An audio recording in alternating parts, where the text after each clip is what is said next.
আমাদের দলের চেয়ারপারসন দেশনেত্রী বেগম খালেদা জিয়া 6 বছর বিনা কারণে বিনা দোষে মিথ্যা মামলায় তাকে কারাগারে থাকতে হয়েছে।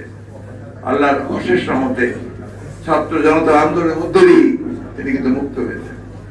আমাদের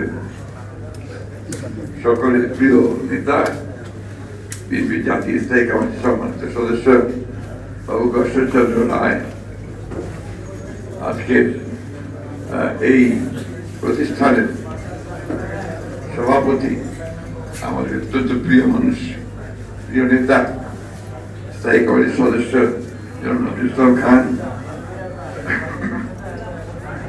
সম্মানিত আলোচক বৃন্দ, সুধীবৃন্দ, সালাম তাদের সম্পর্কে আমাদের অত্যন্ত বিজ্ঞ আলোচকেরা যারা খুব কাছে ছিলেন তারা তার সম্পর্কে বলেছেন।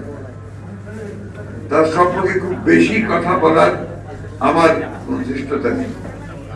আমি শুধু এইটুকু বলতে পারি, তিনি একজন অত্যন্ত বিচক্ষণ এবং যোগ্য একজন নেতা ছিলেন। তার নেতৃত্বে বাংলাদেশ জাতীয়তাবাদী দল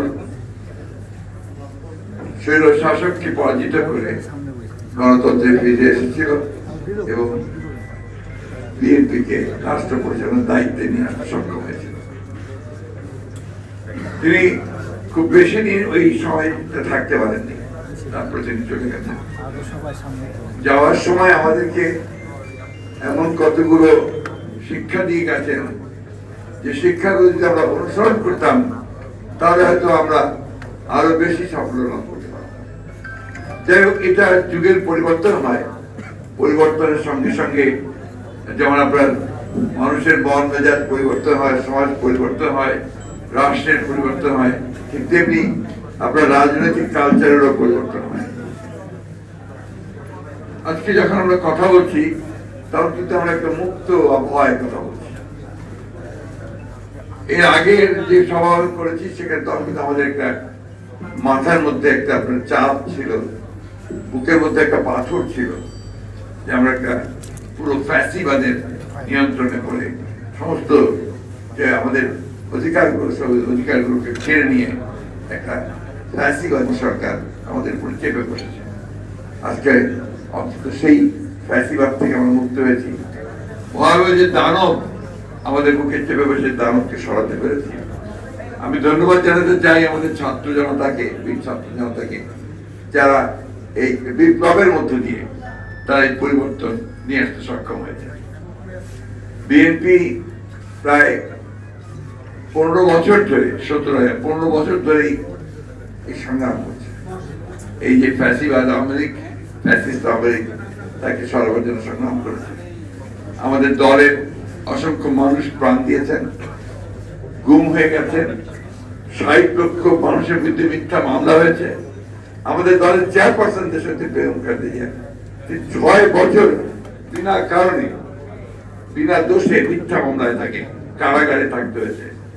আল্লাহর অশেষ রহমতে ছাত্র জনতা আন্দোলনের মধ্য দিয়ে তিনি কিন্তু মুক্ত হয়েছেন। এটা একটা বিরাট ব্যাপার। তিনি মুক্ত হয়েছেন জনতার আন্দোলনের মধ্য দিয়ে। বেগম জিয়া আবির্ভাব হয়েছিল রাজপথে আন্দোলনের মধ্যে, সেই বেগম জিয়া আজকে মুক্ত হয়েছেন সেই আন্দোলনের মধ্যে দিয়ে আন্দোলন করতে করতে।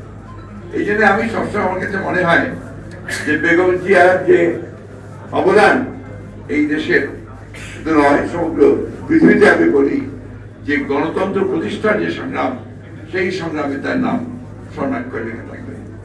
একই সঙ্গে আমাদের সালাম তারেক সাহেবের নামও লেখা থাকবে, এই জন্যে যে তিনি এই গণতন্ত্রের জন্যই তার সারা জীবন সংগ্রাম করেছেন। বক্তব্য বেশি রাখার কোনো সুযোগ নেই, শুধু এইটুকু বলতে চাই, আজকে অনেক ত্যাগ তিতিক্ষার বিনিময়ে, অনেক মায়ের অশ্রু, অনেক ভাইদের আমাদের বুকে রক্ত ধারা, এই দিয়ে কিন্তু আমরা দ্বিতীয়বার স্বাধীনতা লাভ করেছি। ফ্যাসিবাদের হাত থেকে নিজেকে বেরিয়ে আসতে সক্ষম হয়েছি। তার জন্য আমাদের সন্তানেরা প্রাণ দিয়েছে, আমাদের ভাইয়েরা প্রাণ দিয়েছে, অনেকে স্বামী হারিয়েছেন, মা হারিয়েছেন, সন্তান হারিয়েছেন। এই যে ত্যাগ, এই ত্যাগকে যেন আমরা সব সময় মনে রাখি।